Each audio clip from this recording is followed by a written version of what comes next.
Hello again. This is going to be an update on Mavenclad, the medication that I took. Not August of 2022, it would have been August of 2021. August and September would have been the first 2 months, 1 week a month for 5 days each week. You take pills, depending on, goes by, I think, your condition and your size. On how many pills you take, I took 2 pills a day for 5 days. But Mavenclad is a prescription medicine used to treat relapsing forms of multiple sclerosis, to include relapsing remitting disease and active secondary progressive disease. In adults, because of its safety profile, Mavenclad is generally used in people who have tried another MS medicine that they could not tolerate or that has not worked well enough. Mavenclad is not recommended for use in people with clinically isolated syndrome, CIS. It is not known if Mavenclad is safe and effective in children under 18 years of age, and is therefore not recommended. I basically started out when I first got diagnosed in 2014.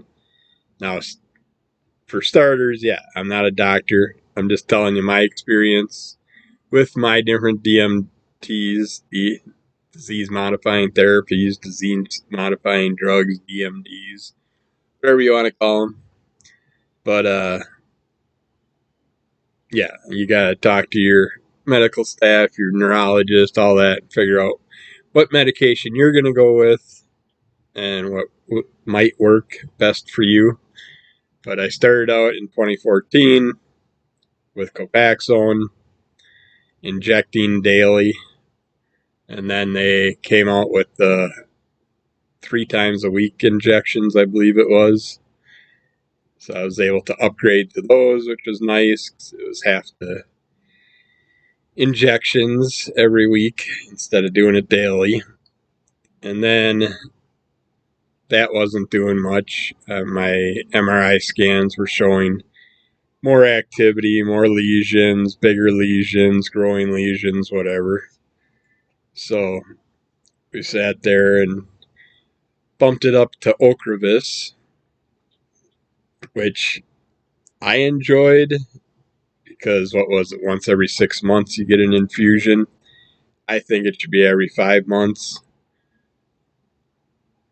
because you hit that crap gap the last 4 to 6 weeks where your body's pretty much out of the medication and you can feel it. You can start to feel certain things start to amp up again, issues and stuff like that. But what I liked is you got the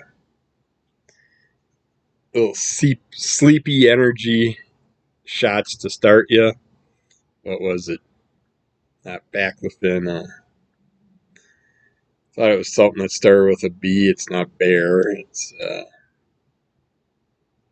I can't think of it, but pretty much puts you to sleep, gets you really tired. And then you get your steroid injection, which amps you up. And by the end of the infusion, I'm all amped up and ready to go. My first infusion, I walked out of the hospital without my cane, and the wife's like, "Did you not come in with a cane?" It's like, yeah, I did, but I totally forgot about it because I'm all amped up, full of energy. Can walk faster and better than I could when I came into the hospital. But yeah, you sit down, you get well, now it could be like a 6 to 8 hour infusion. It was, in the beginning, it was about an 8 hour infusion. I'd show up at the hospital before they even really opened in the morning. Everything was still dark. It's like very few workers around the halls and stuff like that. But and then when I'd leave at night, they'd be shutting the lights off.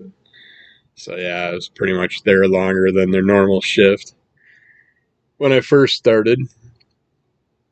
But they gotta do the infusion, and they gotta watch your blood pressures and all your numbers and see where you're at. And before they'll let you leave the hospital, which I always hate. It's like anytime you're in a hospital and you're getting released, it's like that release moment. You're all ready to go. You're told that you're getting released, and then it's like, oh, we gotta sit and check your blood pressure yet. Take all the electrodes off your body or whatever's stuck to you, and IVs and tapes and all that shit. But then they'll sit there and do the blood pressure test, and if it's a little bit high, they're like, "Oh, we're gonna have you wait a half hour or so, recheck you again." There were times where I went into the emergency room and then I was told I was getting released, and I didn't get released for another 6 hours or so. So that can suck. But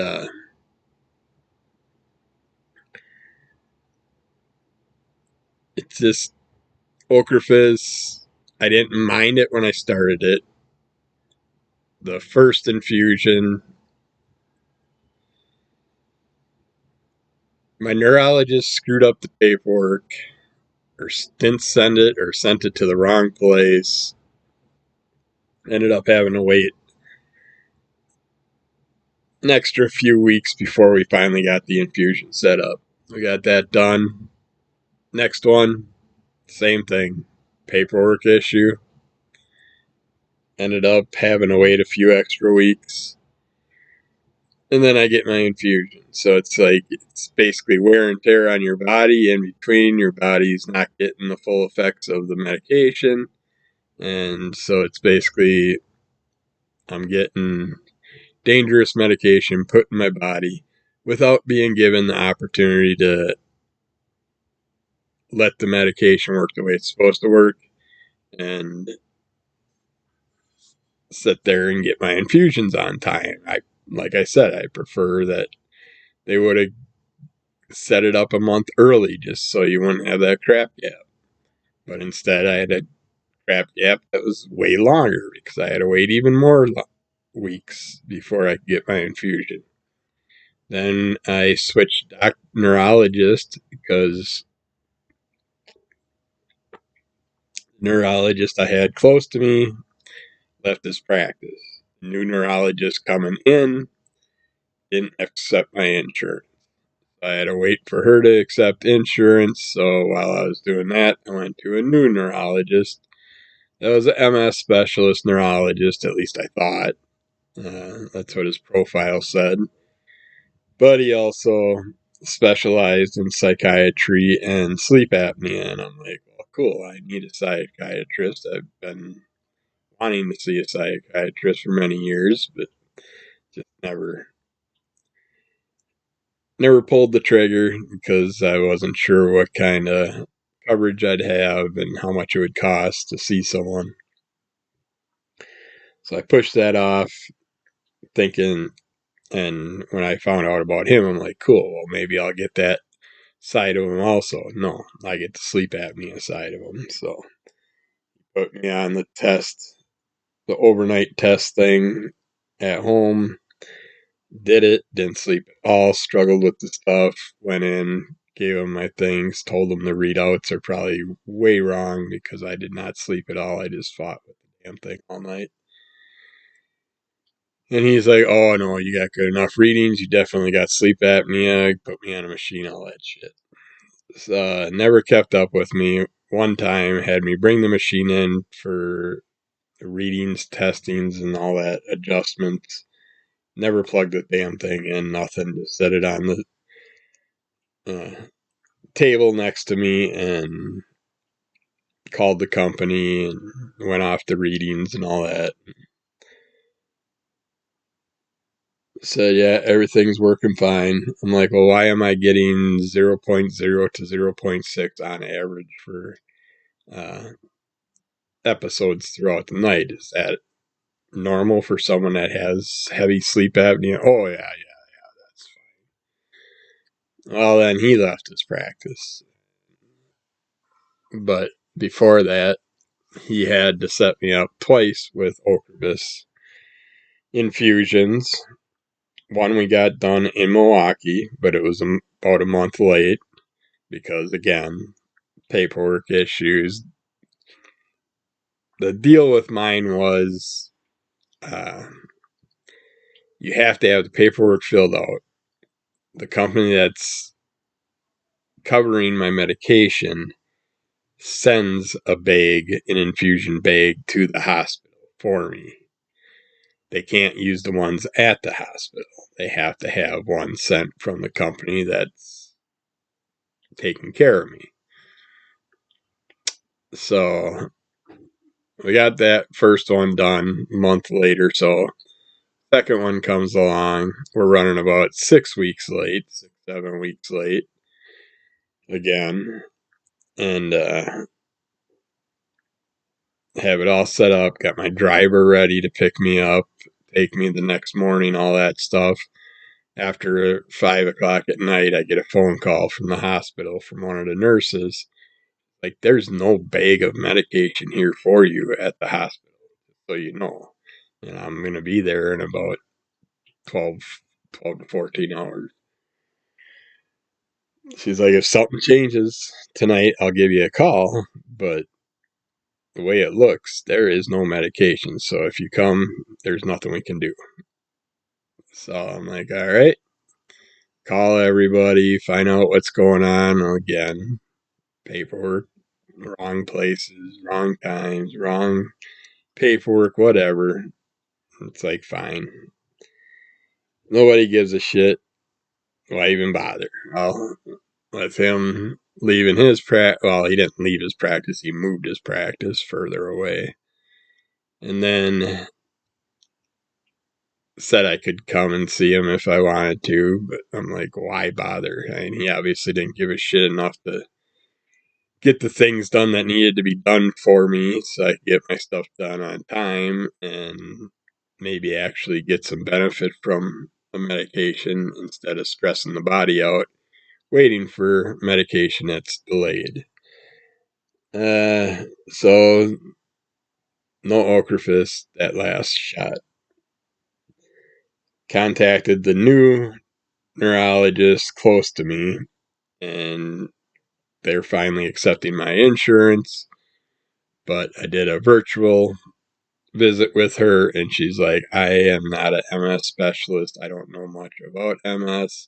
Well, you're a neurologist, and you don't know shit about a brain disease that's got no cure, that people are doing tons of research on, don't know shit about it. It's like, okay, fine.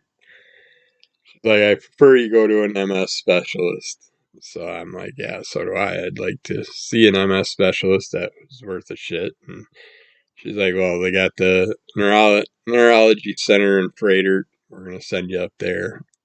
And I'm like, all right. And I researched, and there was 2 neurologists up there. The one I wanted, didn't get. Got the other one. But I'm like, fine, let's do it. Seen him. He's a nice guy and everything, but he's doesn't care about it. You can tell it. He has no interest in doing his job anymore. He doesn't have that dedication anymore. I mean, it's COVID times. He's one of those that comes in the room. You mind if I take my mask off? I hate these things. It's like, you can take yours off too. All that stuff. It's like, I don't care. It's your choice, your opinion, whatever. But at least show me that you're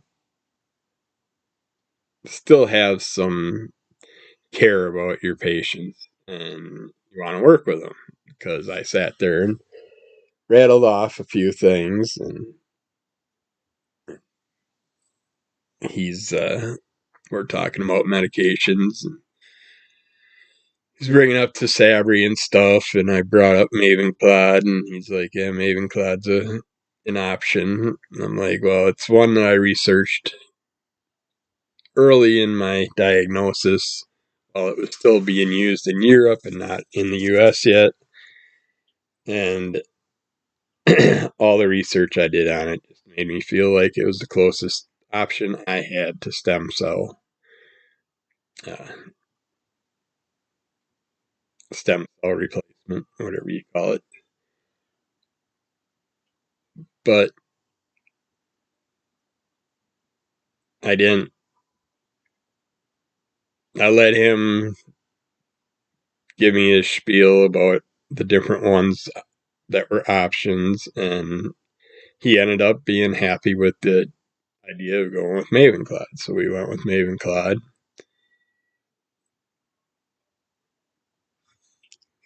First year, a little rough, and you've seen the videos and stuff. I felt like it didn't really do much of anything the first year.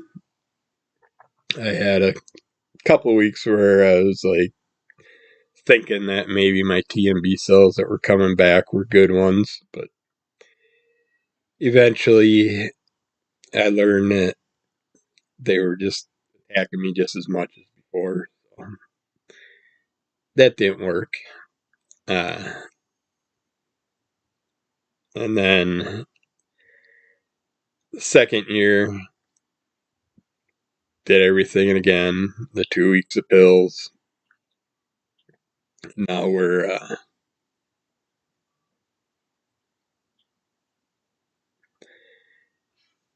August, September. So we started in August, September, October, November, December, January. So we're almost 6 months into the second year. Let's go over the stuff here. Mavenclad may cause serious side effects, including risk of cancer, malignancies. You should follow healthcare provider instructions about screening for cancer. Mavenclad may cause birth defects if used during pregnancy. Females must not be pregnant when they start treatment of Mavenclad or become pregnant during Mavenclad dosing and within 6 months after the last dose of each yearly treatment course. You could stop treatment with Mavenclad and contact your healthcare provider right away if you should stop. Good. You should stop it treatment right away if you become pregnant during treatment with Mavenclad. For females who are able to become pregnant, your healthcare provider should order a pregnancy test before you begin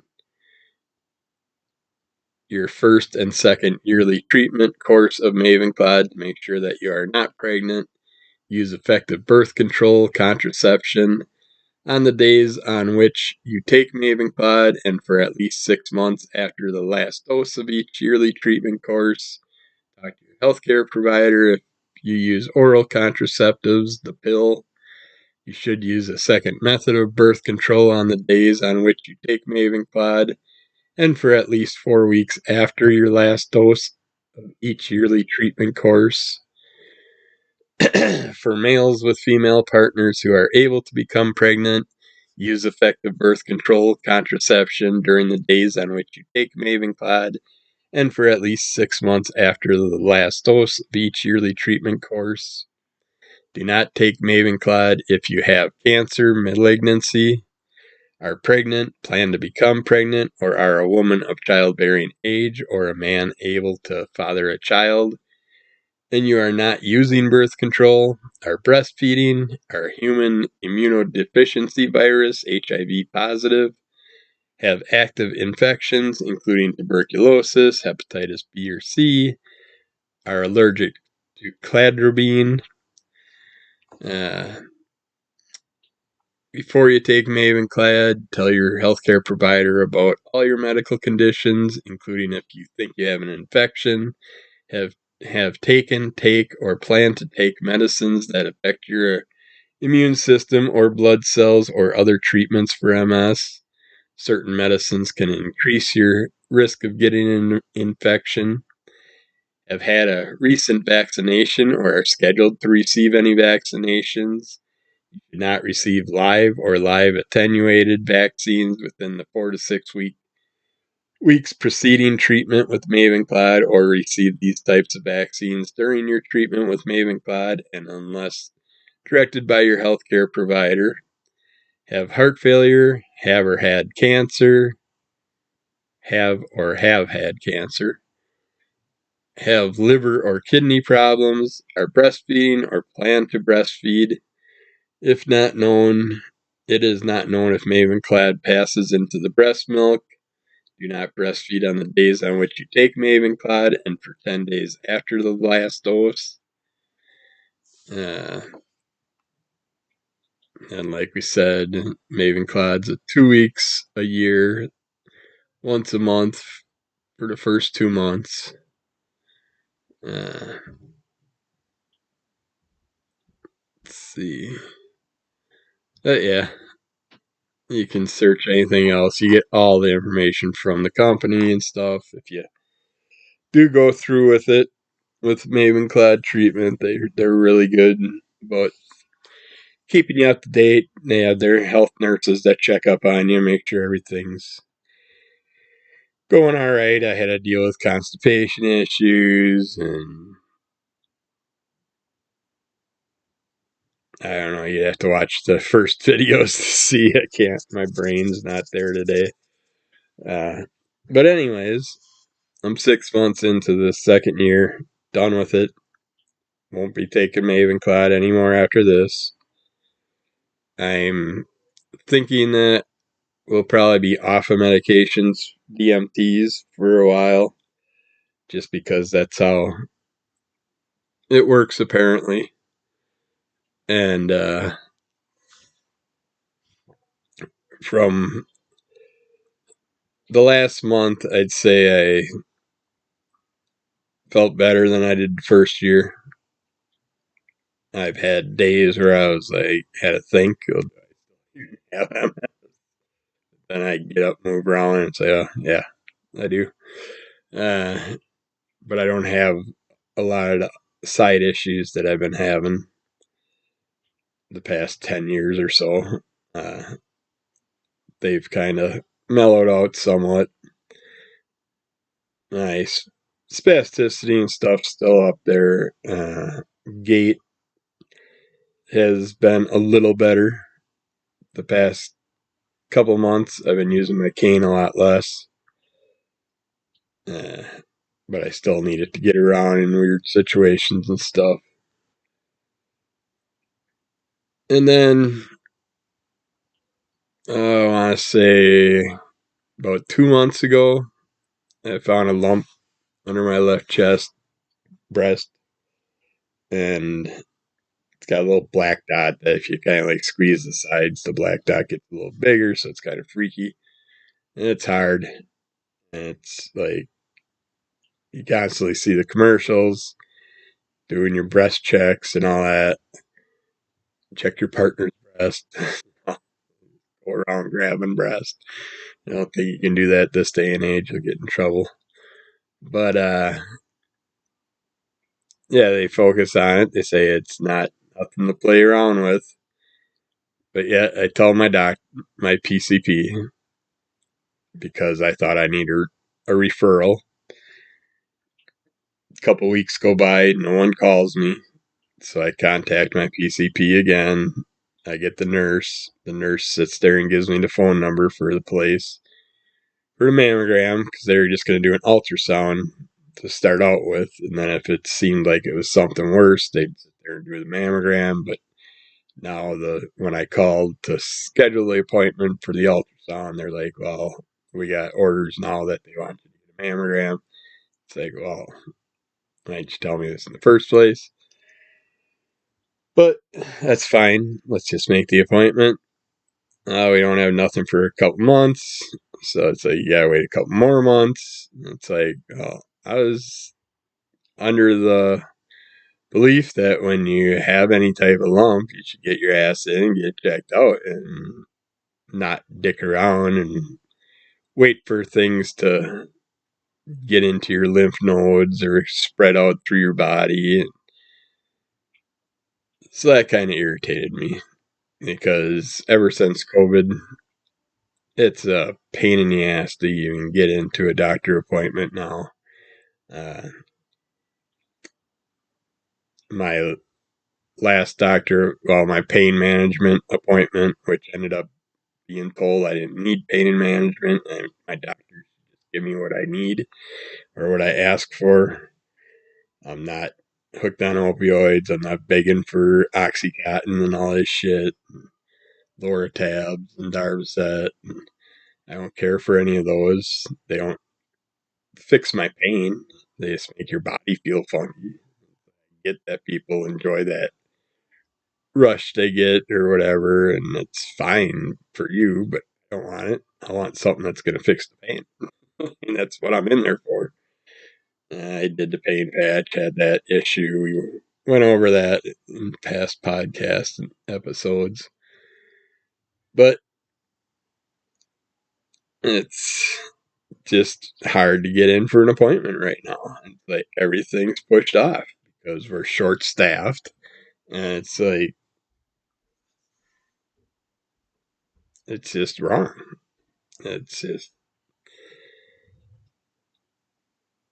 It's putting a damper on our healthcare system. And so, what's going to come of it in the near future? Who knows? We had, just our local registered nurse doctor, like all the local doctor offices that I know people go to. None of the PCPs are doctors; they're registered nurses, or something like that. But they aren't all up. Well, they're not a doctor. It's like I have a doctor on my insurance card for the place I go to. The male doctor's name. Never seen this person ever. I've had two or three different ones now. They're all male names. Not a single male doctor in the building. Hasn't been one since I first went to him back in 2012 or so, and I had an awesome doctor back then whose sister passed away from complications with multiple sclerosis, and she tried everything. Did the bee therapy, the bee stinging therapy, and stuff like that. Anything he could find information on, they tried, and no luck. But having a regular PCP doctor that had knowledge of multiple sclerosis that could actually relate to what I was having because he was close to his sister, worked with her as much as he could, so he knew what I was going through with certain things, and it was awesome.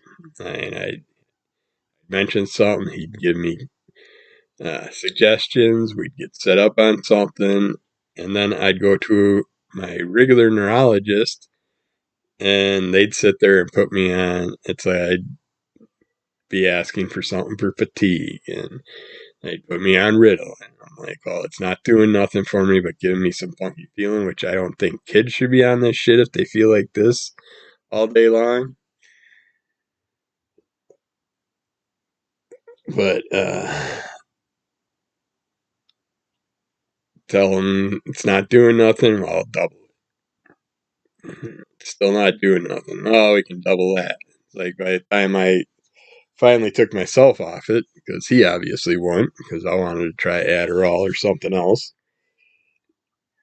which he would never give me any other option to try. And then I finally took myself off it, and by the time I did, he had me up to 8 or 9 Ritalin pills a day.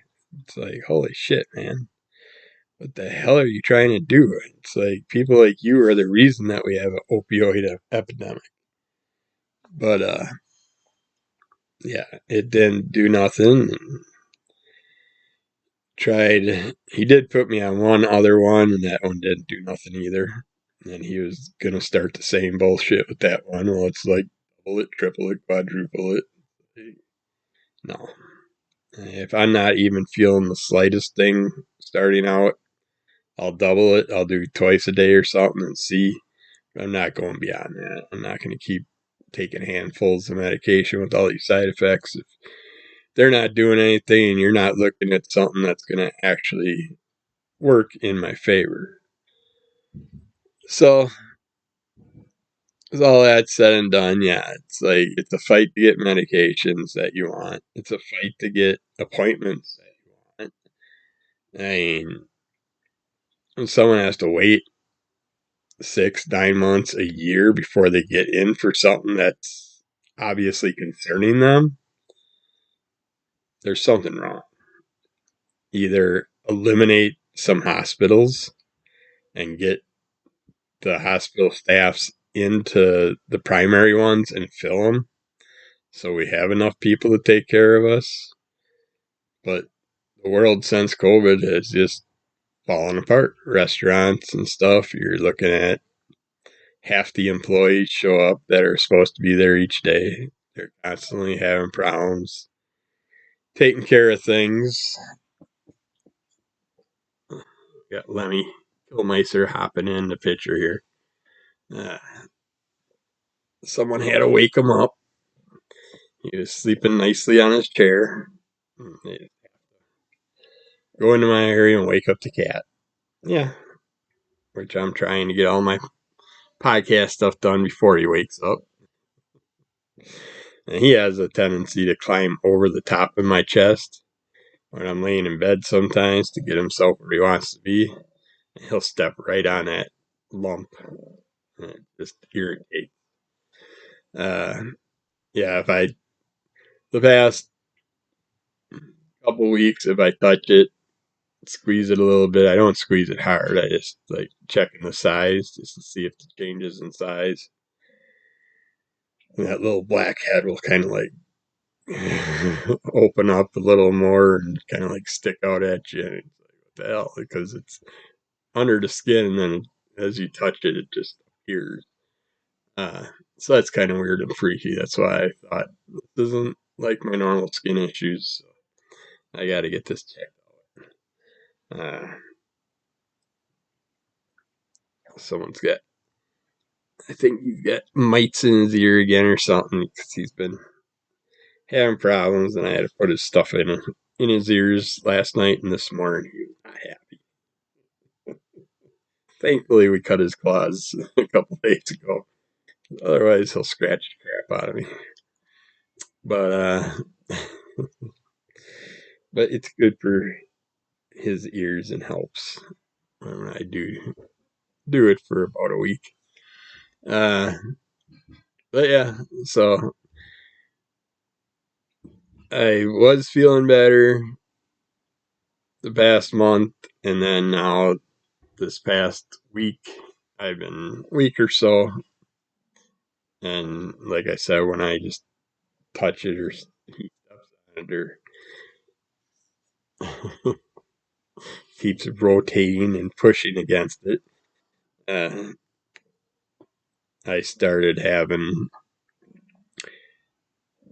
pains in either the heart, the lungs, the chest on the left side. A couple times it was like someone just taking a dagger, shoving it right down through my heart. A couple times, a lot of times, like most of the day today. And this morning, it felt like I had breathing issues. It just felt like something was up with my lungs. And then in bed the past couple nights when I roll over on the left side or something, I start to get irritation in the chest. And this morning when I got up, I pretty much had it all over on the left side. Still got it a little bit, but it's like all that just makes you think. I mean, do I have some type of cancer, malignancy, or something in there? Or is it just a bump? Sebaceous cyst, or whatever they call them. And hopefully it is. Hopefully it's not nothing serious. But if I find out that it's further along, then we can do anything with it. I'm gonna be pissed. There's gonna be some lawsuits or something because I told these people that I had pain if I touched it and stuff. I just want to get in and get it checked out. I don't know. I haven't ever had a mammogram. My wife's stubborn jackass of herself still hasn't gone in for hers, her 50-year-old one. She puts everything. She doesn't give a shit about getting things checked out. Just like a lot of people, it's like, don't worry about it until it's so painful and irritating that it's too late to do anything about it. It's like, give a shit about people you love. Just keep yourself from having to get touched and poked and prodded and looked at, because God forbid you sit there and keep your stuff up to date so you don't have to have loved ones sit there and have to suffer through you suffering through going through some major issues because you held off too long to get something done. And so I keep telling her, just get the fucking appointment made for all your stuff, because it's going to be 6 months to a year before they get you in there anyways, probably. So it's like, get it done. But I don't know. So I have a lot coming up in February. Let's see. Next Friday, I go in to get this finally checked, the mammogram, which I feel like scans and mammograms, you should be able to get someone in every 15 minutes. I don't see why you can't. And you can at least have one prepped while the next one's, the one before that's getting scanned, and the next one's in line. And just get them ready, get them in, get their shirts off and their gowns on or whatever they have to, and get them ready and in line. Do it. Let's get these scans done and over with. And X-rays, mammograms, CT scans, MRIs. It's like, I don't know. But between February and March, I got the mammogram next Friday, which I'm hoping goes good, because next Saturday is the Milwaukee Mighty Con, which I want to go to really bad. And then I think in February I got to get my 6-month blood test to see where my TMB cells are sitting from Mavenclad. And then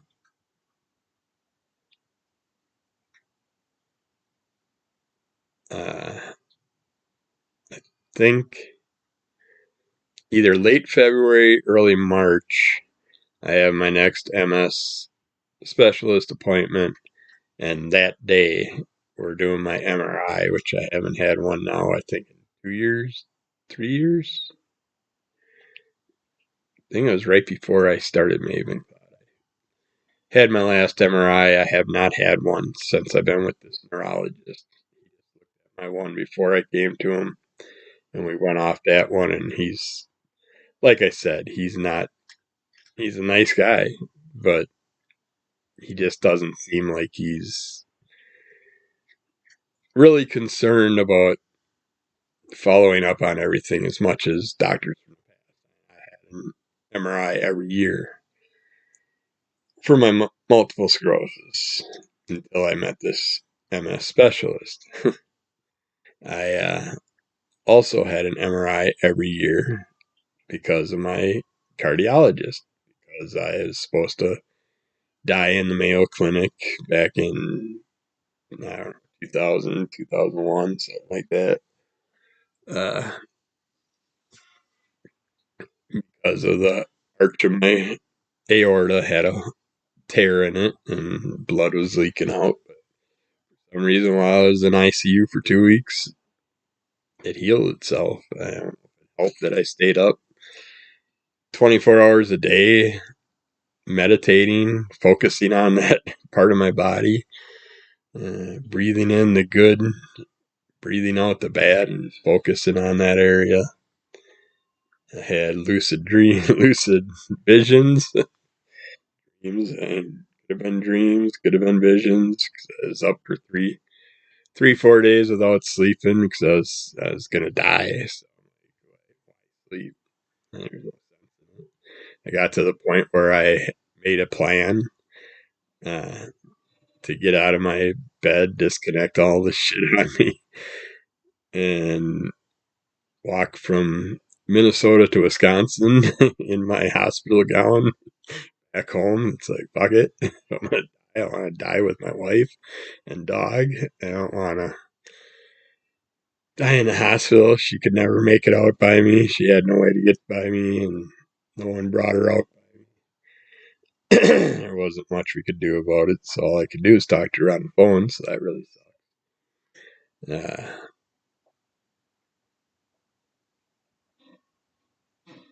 I forgot why I even got into that discussion about the aortic dissection.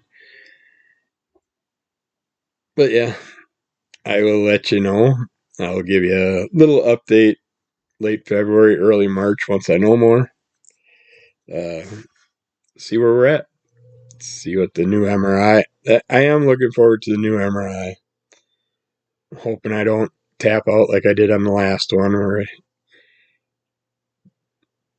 that was right at the beginning of COVID times. I think I had my last hospital when I got there.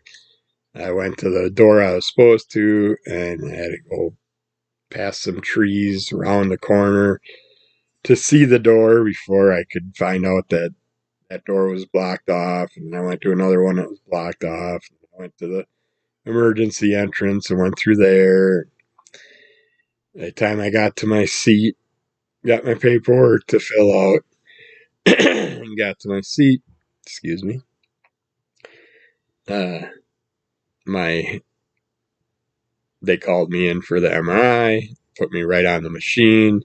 I was getting brain and spine with and without contrast. So it was going to be a long one, and they put the brain cap on me right away, which is the big, huge skull cage that locks around your head, and put it on, and got my one ear caught in it as he clamped it. It's like, that was nice. Then we got in there, and I was still kind of winded from trying to find my way into the hospital and getting all set up. And of course, I'm a big guy, so I'm like this, tight in the hole, pressed against all the walls of the machine. And they got me in there, and I freaked. I had to pull out. It was the first time I had a little claustrophobic attack. They took the cage off. I sat up for a second. They're like, well, let's just get this done. It's like, fine. Let's try it again. Don't give me a breather or nothing. I ain't granted. They want to get the next person in too.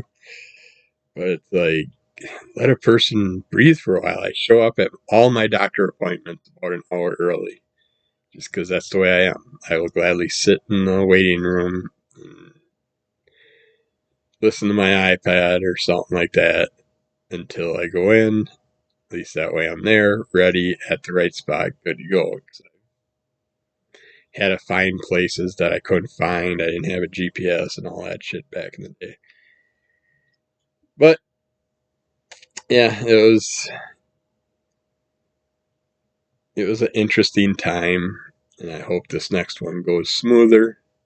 Not going to the same place. I'm going up the freighter this time. Although the last time I was at freighter, I was still freaked out too, because I go into the MRI room, and they have the ceiling tiles that are all metal, and they got screws that are like loose on them and hanging in them, and they got half of them are missing. And there's all these open light fixtures and stuff, and the thing is, with an MRI, you don't want any metal on you, because if there's any metal, it's going to go up through your skull or whatever. You're told. I had to get tests done on my body because I was a machinist for years. And I worked as a flame cutter, so every time my flame jets injected through the thick ass metal that I was cutting, there'd be little pellets that flew in the air, and they landed on my head, they landed on my body, they burnt through my shirt, and I picked them out of my flesh and stuff. They melted right into my skin. Little tiny metal pellets. But yeah, so I had to get all that scanned. And then this last one I had was also weird, because right above my belly button, every time it does the beep, beep, beep, beep, in the scanner, which I'm assuming is when the magnet kicks in, I felt this little thing hopping just a few inches above my belly button. I'm like, what the hell? Tell the scanner people, and they laughed at me. It's nothing. Don't worry about it. Told one of my doctors back then, and they, same thing. Nothing to worry about. Really? I had a hard lump above my belly button for about a week after. It didn't magically appear. Come on. But yeah, I'm going too long on this. I wanted to do about a 20-minute update on Mavenclad. Apparently, I'm going almost an hour. But yeah, I did feel a little bit better this past month or so, too. And just had high hopes until this getting lump. And now all these other issues are kicking in. But we'll find out what happens with it next week, finally. See what's up, and we'll keep you informed. But for now, I'm going to end it here. Be good to yourself, be good to everybody else, kick shit out of Monster, keep falling under the call of MS. Both audio, video, podcast are out there, but I'm done with the video on the podcast platform. Unless they changed it. I liked it when Spotify did the video. Now it's through Riverside and it just sounds terrible. I'll play with it, see if I can make the recordings better somehow. I mean, I have a microphone. It works good for everything else I do. My audio podcasts come out fine, but now that I take the audio from the video, they sound like shit. So I'm not happy about that. So we're going to see what happens. But if you want to see the video like this, you got to go on my YouTube channel, same name, Under the Call of MS. And we got more, always got more stuff coming. Always have new stuff coming. Never know what I'm going to do until I wake up in the morning. See how I feel and what I feel like going over. So keep following us. Give us a thumbs up if you can. Subscribe if you can. If you're at someone's house and you see their phone, throw our podcast on their iTunes and give it a thumbs up and subscribe. We need help. We need followers. And we got over probably between Crimson Color Comic Club, Under the Color of MS, Under the Color of MS, YouTube channel, Under the Cowl. Just all kinds of things. There's probably probably over 800 episodes of me out there, if not close to 1,000, on different things. So all else fails, if I die, they can meta me and put me into the VR world or something like that, the metaverse. But alright, we're done. And we'll get back to you with some updates, hopefully within next 2 weeks to a month. See what happens. Take care. Bye.